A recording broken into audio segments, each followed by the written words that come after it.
Zadondaney, Electri Ninja here, and welcome back to Electri Ninja's Lab. In today's video, we are going to be talking about my personal thoughts on the next generation of Pokemon, Gen 9. Now, obviously, as many of you guys should know, there is not much about this generation. All we know right now is the name of the two games.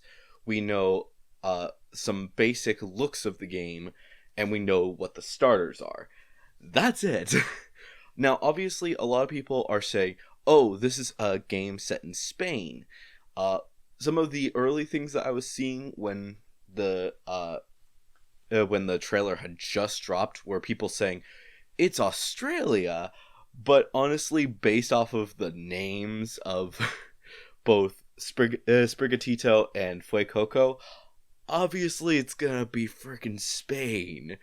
So yeah, obviously I am excited for this. This is actually gonna be I think this is gonna be a fantastic generation.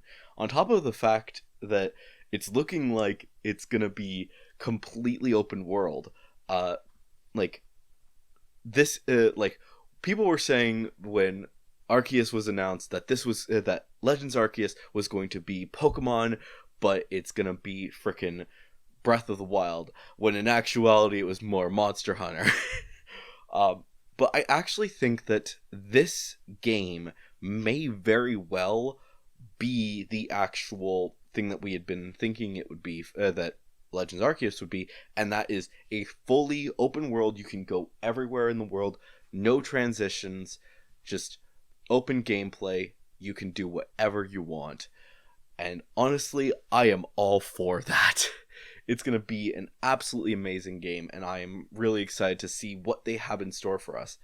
And obviously, this is very early in development. Well, not very early in development. Probably they've been doing it for a few years now. But the point is that it is early in the, just letting us know everything. And we do know that it's going to be coming out later this year, which absolutely I'm excited for. So look forward to some videos about that probably. Just going to be doing some reviews and stuff, not going to be doing Let's Plays. But there is that. So obviously look forward to my Let's Play of that. Or I'm kidding. Obviously I'm not doing a Let's Play. But honestly, I'm really excited, like I said. Now, the things that I should talk about, the things that kind of concern me and things that I'm kind of curious about.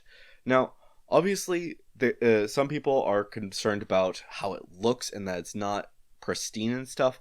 Honestly, it's pretty dang good. Like, it's on par with Legends Arceus. Honestly, it's already looking like it's an improvement on Legends Arceus alone, let alone what it's going to be like in the next few years, or the next while, because this is there's still a lot that they have to do, and the gameplay footage is not final. So obviously we're going to be seeing more and more of that throughout the year, and it's going to be getting better and better as we go. So if you're thinking, oh, this is going to look like crap, no, it's not. It's going to look really good. As for other factors, though, I should probably mention my first thoughts when I saw this game. My first thought when I saw the trailer, and this was on, I think it was on Twitter or something, where I was just seeing the trailer was being moved around, and I thought, oh, that's a cool fan game. I'm not kidding. Like, my first thought wasn't, oh, this is the new Pokemon game. It was, oh, that looks like a cool fan game, which really goes to show what the fan games have been capable of for the past few years. Like, honestly, it looks like the team behind, frickin', the Pokemon Uranium, had gotten their hands on some really good machinery and was building a game that honestly looked really amazing. And That was my first thought. The team behind Pokemon Uranium had gotten their hands on some good equipment and was making this, or something like that. My first thought wasn't, oh, this is Pokemon, which I don't know why. And I think, and it only got worse because when I saw the starters, I could have sworn that I've seen them before.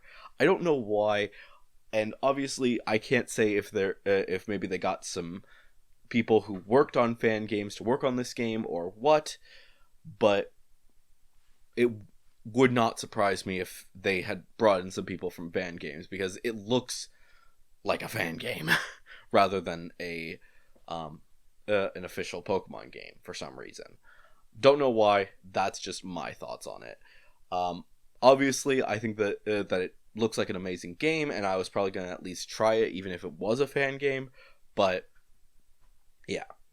As for the starters, speaking of which, a lot of people are thinking, what are they going to evolve into? And honestly, I think that if any of them are going to be humanoid, it might be Quaxley, and the others, I just can't imagine them being like that.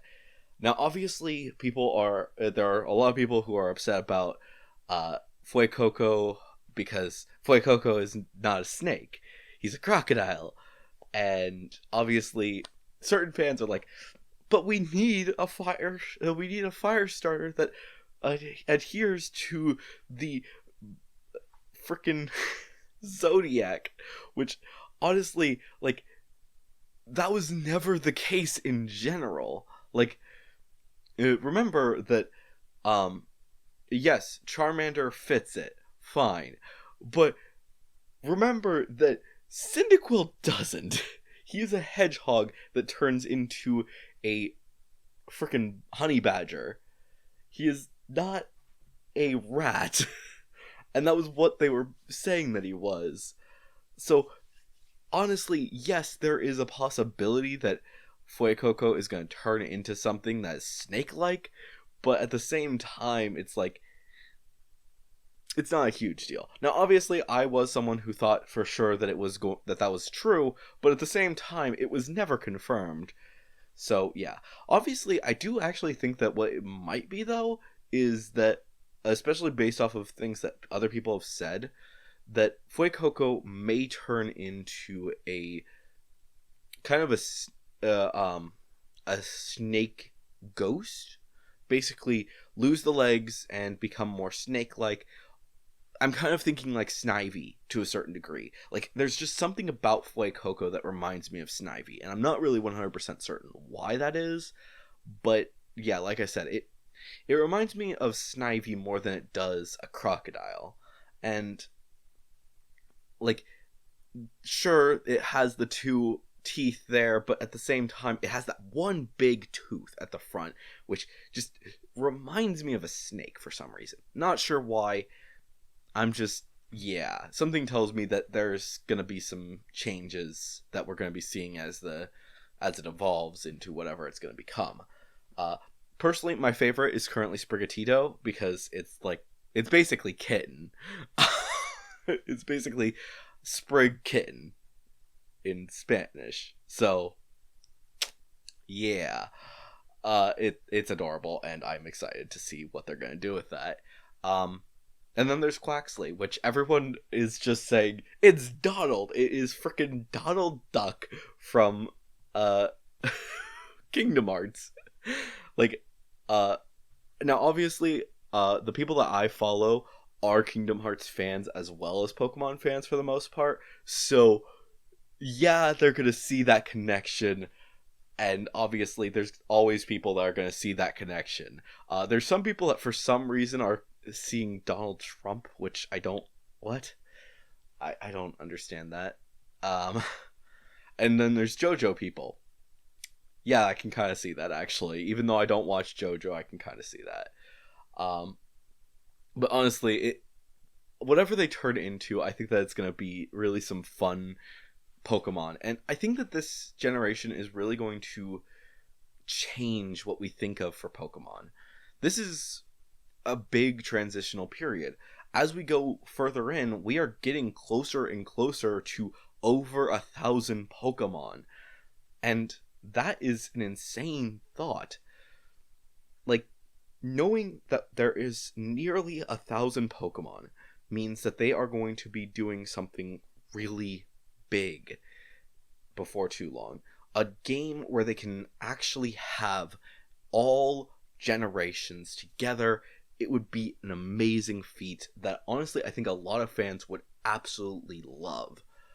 To be able to go to any region that they want, it would be insane. Now, obviously, if they were to do that, they would basically have to have started making the world already and basically been going through each generation very quickly trying to get everything taken care of, and probably have just taken if they've done anything, they may have reworked not Kalos, Galar, because Galar is pretty much open world anyways, but they might be reworking that right now. Obviously, once this Gen 9 can probably just be imported, and probably 10 and 11 and 12 will also just be imported into whatever this game is, with new spawns and stuff like that. And then everything else from the gens before, they're probably currently working on. And that's probably a lot of what they worked on for Arceus is going to be what they're going to be importing, and basically reworking certain aspects, like maybe developing the towns into what they actually became, expanding the area so that it's reshaping the environment just that little bit that needs, so that it will turn into what people expect it to be. Obviously, we need to see things like that. And then everything before that, and everything up all the way up to Kalos, like, they need to work really heavily on that, which I'm assuming that what they're going to be using to actually take care of that is more Legends games. So, yeah, that's going to be fun. And I do think that Legends Arceus is going to be one of those really big is going to be the game that really inspires the future of Pokemon. And also, I think that with that, they're actually realizing that maybe for the remakes from this point forward, they're not going to be doing a faithful remake for it. Maybe they'll give it to the company that did Brilliant Diamond and Shining Pearl to do the remaining ones, but continue to do faithful remakes, just like slightly changing it because there were several problems with Brilliant Diamond and Shining Pearl. But basically take those aspects and rework them to make something better that they couldn't have done before. Obviously, it's going to take some time to figure out all of the details when they're going to be going into that. But honestly, I think that it's going to be... Pokemon is getting better. And that's a thing that I feel like I should talk about at some point. That different companies need to start growing up. Because they've been... a lot of TV shows have been doing this for years. As their fans grow up, the show gets more mature. We all know about frickin' Avatar: The Last Airbender and the original Teen Titans and frickin' Steven Universe. Like, seriously, if you look at Steven Universe from when it began to when it ended, it's not even the same show anymore. You start out with this childish thing, this very childish thing, and you move into to a point that is basically right below adult, and you realize that is something that needs to be happening more and more. These companies need to grow with their audience. Lego has started to do this by doing more and more products that are aimed more at adults, like the freaking ginormous AT-AT Walker, and I've got a few sets myself. Like I have a blacksmith, a treehouse. Those are meant for 18-year-olds, and honestly, I think that that's going to continue going forward, and there's going to be more and more people and companies realizing that needs to be their step forward. If they're going to continue to make Pokemon games, yes, they should continue to make games that can appeal to children. And I think that that is what they're going to be doing with the remakes from this point forward. The the faithful remakes are going to be taking the concepts that fans loved from these old games and making them faithful so that new kids can get into into the world of Pokemon. But as they grow up, they'll learn more and more and eventually go into these more adult-oriented games. Honestly, Legends Arceus, I don't think a kid should be playing that game because, sure, it's rated E for everyone, or E10, but it is a much darker game than anything that had happened before in Pokemon. And if they're going to continue down that route, I'm all for it. And making the game more and more challenging, I'm all for it, but kids won't be watching it from that point forward. It's no longer going to be a game for kids. It's going to be a game for everyone. And you need to have that certain balance. You need to have something that the kids can enjoy, but something also that the adults can enjoy. And I think that they are starting to take the right steps forward, especially after Legends Arceus. And sure, maybe the main generational games will continue to remain as the for children stuff, and the completely new remakes, which is basically the Legends series, those will be more orientated towards the adults. And while I don't think that any of these games are going to be going into the dreaded M rating, I think that Pokemon may start thinking about at least going into the T rating for at least the Legends games. And maybe start thinking, okay, maybe it's time that we start looking into going into teen. I mean, honestly, I'm pretty sure that the next few games for Kingdom Hearts are going to be rated T rather than E for everyone. Even though Disney may not be so thrilled, they may understand a lot more that this game is growing up with their audience and it needs to continue to do so. It needs to adapt and learn and do more that older audiences can understand. And sure, they might still have that fun-loving aspect of it, but games change. The world is changing. And honestly, the world is kind of effed up right now. And it's important for people to understand how the world works. Even if they're kids, they need to understand at least a little bit of that aspect. And maybe Pokemon and Square are going to start doing that with games like Pokemon and Kingdom Hearts. Who knows? We'll have to wait and see. But honestly, I am so excited to see what they're going to be doing with this new game. And also expect before too long for me to do something about Kingdom Hearts, because the anniversary is coming up soon, so expect some cool stuff from Square. But anyways, guys, hopefully you've enjoyed this video. If you did, please make sure to leave a like, leave your thoughts and theories down in the comments below. Of course, if you do have any theories, make sure to say theory review somewhere in a comment so I can talk about it with you guys in a future video. And of course, if you guys haven't yet, please subscribe and ring that notification bell. It really helps out a ton. And of course, if you want to support the channel even more, then definitely head down to the description and check out all of our links down there. But anyways, guys, I've been Electri Ninja, and I will see you guys next time. But on!